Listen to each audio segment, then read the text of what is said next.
Hi అందరికీ welcome back to our channel Bhavani Venkatesh vlogs. నేను ఈరోజు ఈ వీడియోలో మీకు చూపించబోయే రెసిపీ ఏంటంటే నాటు చిక్కుడుగాయ టమాటా కర్రీ అయితే సూపర్గా ఉంటుంది ఫ్రెండ్స్. చూస్తున్నారు కదా, నాటు చిక్కుడుగాయ సీడ్ కూడా చాలా లావుగా ఉంటుంది. ఇవి కర్రీ అయితే చాలా బాగుంటుంది. ఈ వీడియో పూర్తిగా చూసేసి మీరు కూడా ఒకసారి ట్రై చేసి ఎలా వచ్చిందో కామెంట్ చేయండి ఫ్రెండ్స్. ఇంకా మనం రెసిపీలోకి వెళ్ళిపోదాం.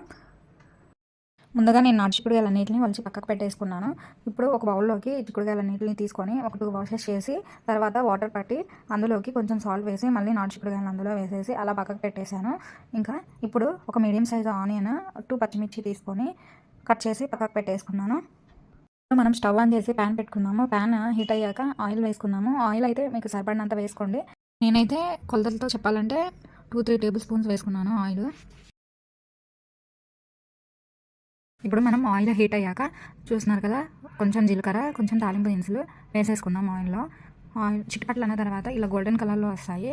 ఇలా వచ్చిన తర్వాత మనం ముందుగా కట్ చేసి పెట్టుకున్నాం ఆనియన్ పచ్చిమిర్చితో పాటు నేను కరివేపాకు కూడా కొంచెం వాష్ చేసి పక్కకు పెట్టుకున్నాను. ఇవన్నీ మన తాలింపు దినుసులు అవి వేగిపోయినాయి కదా, మనం ఫ్రై అయిన తాలింపు దినుసుల్లోకి ఆనియన్స్ పచ్చిమిర్చి అవి వేసేసుకున్నాము.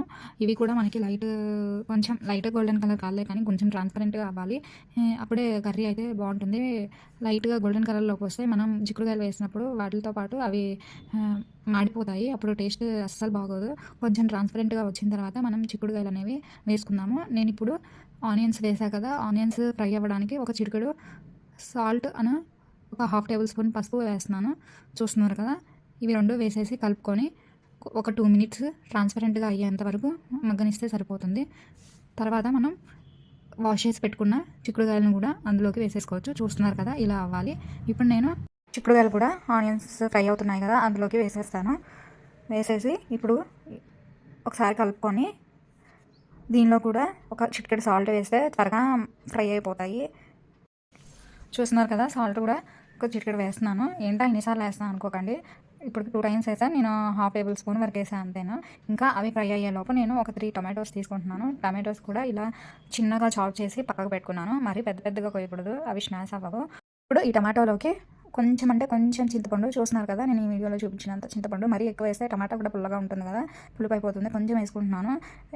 ఇంకా ఇప్పుడు మన చిక్కుడుకాయలు కూడా బాగా ఫ్రై అయిపోయినాయి. బాగా అంటే ఒక 80% ఫ్రై అయినాయి. మనం టమాటోతో పాటు ఒక 20% ఉడికించుకుంటే సరిపోతుంది. నేనైతే టమాటోని చేత్తో స్మాష్ చేసి పెట్టుకొని వేస్తున్నాను. చూస్తున్నారు కదా, అలా స్మాష్ చేసుకున్నాను. అప్పుడు బాగుంటుంది కర్రీ. అలా వేసేస్తే అసలు అది ఉడకదు సరిగా. చేత్తో కొంచెం లైట్గా స్మాష్ చేసుకొని వేసుకుంటే కర్రీ అనేది, టమాటాలు కూడా త్వరగా ఉడికిపోయి కర్రీ బాగుంటుంది. ఇలా ఒకసారి కలుపుకొని ఒక 2 మినిట్స్ అలా వదిలేస్తే మంచిగా కుక్ అవుతుంది. ఇప్పుడు నేను 1.5 స్పూన్ సాల్ట్ వేస్తున్నాను. 2 టేబుల్ స్పూన్స్ కారం వేస్తున్నాను. మీరు మీ టేస్ట్కి తగ్గ కారం సాల్ట్ వేసుకోండి. మనం ఫస్ట్లో ఒక 1/2 టేబుల్ స్పూన్ సాల్ట్ వేసాం కాబట్టి ఇప్పుడు నేను 1.5 స్పూన్ వేస్తాను.